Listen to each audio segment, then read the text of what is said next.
Kamerad Wursthorn, die Stimmen noch feuerfrei. Wer macht alles wunderschön, wer macht alles wunderschön, die Wehrmacht! Kamerad Wursthorn, ich darf Sie herzlich begrüßen im Namen des Bergdeutschen Willkommensdienstes in der Heimat. Kamerad Wursthorn hat 60 Jahre lang bergdeutschen Boden nicht mehr betreten dürfen.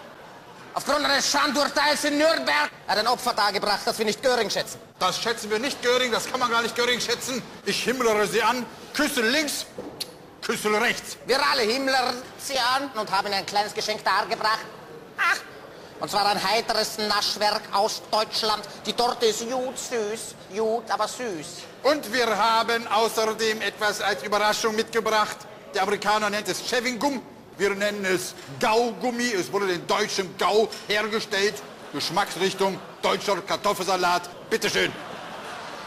Jetzt müssen wir langsam zum Parkplatz. Dort wartet unser Kraft durch Freudezeug. Wir werden auf der Autobahn in die Reichshauptstadt fahren. Oh, huch. Ich glaube, das Auto ist nicht abgesperrt. Rudolf! Hast du das Auto offen gelassen? Albert, sperr das Auto ab! Wir lassen uns jetzt aber die Laune nicht verderben, sei es in Quart, sei es drum. Wir haben trotzdem unseren deutschen Spaß. Abmarsch! Auf 3. Wer macht alles wunderschön, wer macht alles wunderschön, wer macht.